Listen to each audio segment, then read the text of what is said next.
Reprenant soudain conscience du temps, je me précipite pour aider le prisonnier à défaire les nœuds qui entravent ses chevilles. « Vite !» je m'écrie. « La nuit va bientôt arriver, et avec elle celui qui vit en ces murs. »« Qui est-il exactement ?» me demande Tristan en dénouant les dernières cordes. « Je ne le sais pas plus que toi. Il a semblé vouloir m'aider à plusieurs reprises, mais certaines de ses actions restent mystérieuses. » Je repense aux têtes de ma famille, bizarrement ornées, n'osant imaginer ce qu'il en a fait ensuite. Une chose est sûre, il faut partir sans plus tarder. Je le dépêtre de ses couvertures, puis je l'entraîne vers la cheminée. Mais il s'effondre sur mon épaule. Il a les jambes ankylosées après 2 jours d'immobilité. « Plus vite, Tristan !» je l'encourage. Je le laisse s'engager en premier dans l'échelle, pour m'assurer qu'il avance assez rapidement.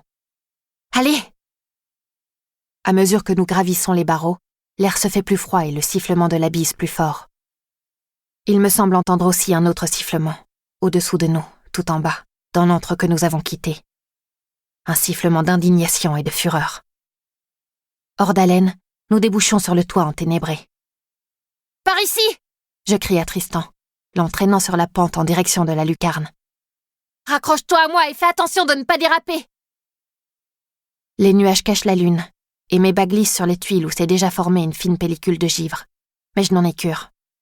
Le vacarme remontant de la souche de cheminée derrière nous m'effraie bien davantage. Un corps massif remonte là-dedans, à toute allure, faisant teinter furieusement les barreaux. Nous parvenons enfin à la petite fenêtre que j'avais laissée ouverte. « Vas-y en premier !» je crie, le cœur battant à tout rompre. « Mais toi, maintenant !» Il s'engouffre tant bien que mal dans l'étroite ouverture, sa chemise blanche gonflée par le vent glacial. Je me jette derrière lui dans la chambrette et referme la fenêtre si fort que le carreau tremble dans son cadre. « C'était lui ?» me demande Tristan, hors d'haleine. « Je crois bien. » Après le hurlement du vent et le claquement des tuiles, le silence qui règne dans la pièce minuscule me paraît assourdissant. « Ne restons pas sous les toits, » murmure Tristan. « Ce monstre a une force démoniaque. Je n'ai rien pu faire quand il m'a enlevé en plein sommeil l'autre soir. » Nous nous précipitons dans le couloir, jusqu'à l'escalier qui descend vers les étages inférieurs. Je me fige au seuil des marches, soudain consciente que nos chemins sont sur le point de se séparer. « Le souper doit être presque fini, » dis-je. « Il faut que je trompe l'attention du garde posté devant le cabinet aux cavales. On m'y a dressé un lit, pour que je me remette des fièvres de la chasse à courre. Je dois absolument être de retour sous ma couverture avant la visite de Madame Thérèse. » « Tu te glisses décidément partout, telle une hermine agile, » murmure Tristan. Mon cœur se serre. Mon frère Bastien me comparait à une belette. C'est presque la même chose qu'une hermine, en moins royale. Moi, ma mère dit que je suis sauvage comme un lynx, parce que je préfère arpenter les forêts seule plutôt qu'en meute comme mes frères. La faculté mettrait sans doute mes longues cavalcades sur le compte d'un excès de bile noire. Mais la solitude peut être douce parfois, comme un ruisseau clair auquel se ressourcer. Je sais parfaitement ce que tu veux dire, je lui confie dans un souffle. Nous faisons la paire, toi et moi, 2 animaux farouches, arrachés à leur forêt et jetés à Versailles. 2 créatures meurtries, moi avec ma balafre à la joue, et toi avec tes ponctions au coude.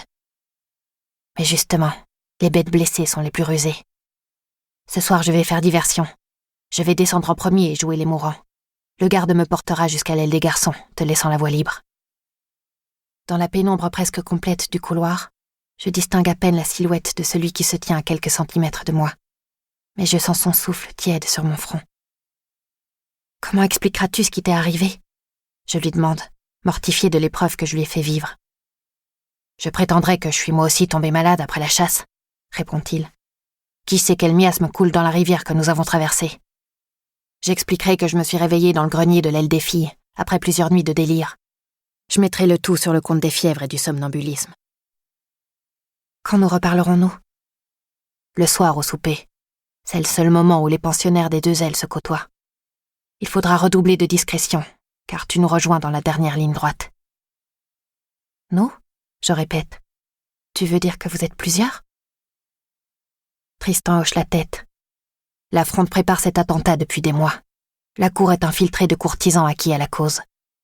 Nos complices au château ont dissimulé des armes dans la chambre mortuaire du roi, la pièce où il a été transmuté il y a 3 siècles, où il passe ses journées dans son sarcophage, et où ils pratiquent chaque année le rituel de la gorgée.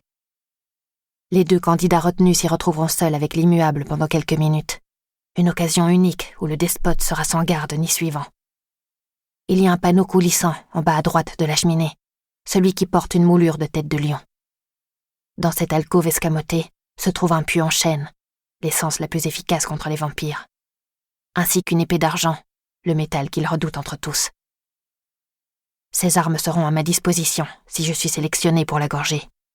Et toi aussi, maintenant que tu es dans la confidence, tu pourras les utiliser. Les yeux de Tristan étincellent d'un éclat sauvage. Imagine, dans 1 semaine, que je plonge mon pieu dans le cœur du despote, tandis que tu lui tranches la gorge. Toi et moi, frappant le despote de concert. La tyrannie terrassée par notre amour. Cette image héroïque m'exalte.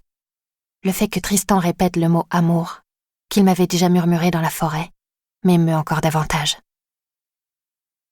En me rapprochant de toi ces dernières semaines, je pensais seulement enquêter sur une alliée potentielle, m'avoue-t-il. Mais j'ai découvert bien plus que cela. J'opine du chef. Moi aussi, j'ai voulu me servir de lui pour arriver à mes fins, mais le cœur a fini par l'emporter sur la raison calculatrice. Je prends sa main dans la mienne. Elle est glacée. « Pardon, » lui dis-je. « Pardon d'avoir demandé à cette créature de te faire taire. » Tu n'as pas à t'excuser. J'aurais agi de même si j'avais cru qu'une pensionnaire mettait en péril mon projet d'assassiner le roi. Tu as fait passer ton devoir avant tout. Tu as agi noblement.